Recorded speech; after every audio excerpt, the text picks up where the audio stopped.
Yo tout le monde, ici le Dinomaniac. On se retrouve aujourd'hui pour une vidéo sur le Protoceratops. Donc le Protoceratops, c'est un petit dinosaure de la famille des cératopsiens. Donc les cératopsiens, c'est ce qui regroupe les triceratops, les styracosaures et autres dinosaures cornus. Tête à cornes, je veux dire. Le Protoceratops, son nom signifie première tête à cornes. Première tête cornue, pardon. J'ai mes notes à côté de moi, pour ça. Donc, c'était comme tous les cératopsiens un herbivore. Il a vécu au Crétacé supérieur, c'est-à-dire entre il y a 62 à 84 millions d'années, en Chine et en Mongolie.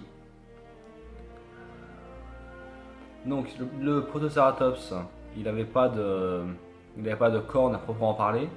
Il avait juste une sorte de petite boule sur le museau qui, après chez ses successeurs, d'autres cératopsiens, donc Triceratops, Styracosaures et autres cératopsiens, comme dit tout à l'heure, ces autres dinosaures de cette famille de cératopsiens, eux, possèdent des cornes, alors que le Protoceratops n'en possédait pas. Alors, donc le Protoceratops, il avait déjà la collerette comme tous les autres cératopsiens. Dans le cas du Triceratops qui a les trois cornes et la collerette était déjà présente sur le Protoceratops, alors que les cornes, elles, n'y étaient pas. Donc cette collerette peut servir, comme on pense avec les Triceratops et autres cératopsiens, à protéger le cou du dit dinosaure. Mais ça peut aussi servir à ancrer les muscles de la mâchoire, donc ça les tenait mieux, entre guillemets. Et ça servait aussi à, évidemment, impressionner ses autres congénères. Par exemple, un petit Triceratops ou un petit Protoceratops qui vient de naître, qui a 2-3 semaines, qui est tout petit, quand il va être face à un de ses congénères qui est plus grand que lui, qui va avoir une grande collerette pour un Protoceratops, et là, le petit machin il va être impressionné. Donc, allez, le Protoceratops, il fait 1m8 de long, 2 mètres, ça il fait 2 mètres de long pour environ 1 mètre de haut. Il n'est pas plus grand, il n'est pas plus haut par rapport le machin.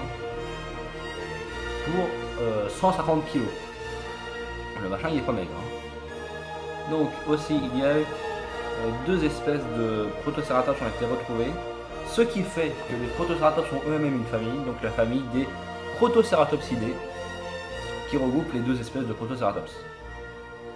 Donc, il y a le Protoceratops est aussi très connu par un fossile découvert en 1971.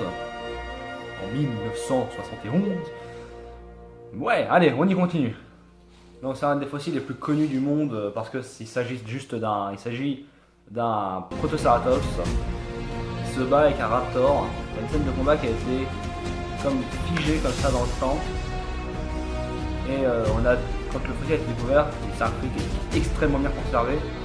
Donc tu vois le Protoceratops qui est sur le raptor et le raptor qui est en dessous bah, ils se battaient quoi, merde.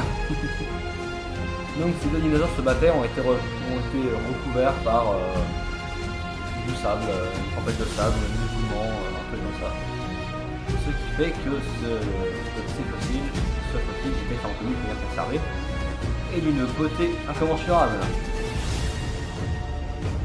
Donc, cette vidéo est terminée au bout de 5 minutes. C'est le format que je veux, toujours. Donc, je sais qu'il y a quelqu'un qui suit mes vidéos, n'est-ce pas? Naze, je cherche plus. Donc, s'il y a un dinosaure que tu veux voir particulièrement, vous le mettez en commentaire et je le ferai. Je sais bien que si vous vous intéressez, par exemple, je sais pas moi, au Baryonyx, bah, je passe le Baryonyx. Le Baryonyx, c'est un spinosaure sans collerette. Bon, le T-Rex, il va forcément avoir son épisode un jour ou l'autre. Si vous voulez que ce soit le prochain épisode, un commentaire, et ce sera le prochain épisode. Donc, alors évidemment, on fera une voiture de youtubeur. Si la vidéo vous a plu, un like, un partage, un abonnement est envisageable évidemment. Et on a terminé la vidéo. Allez, ciao.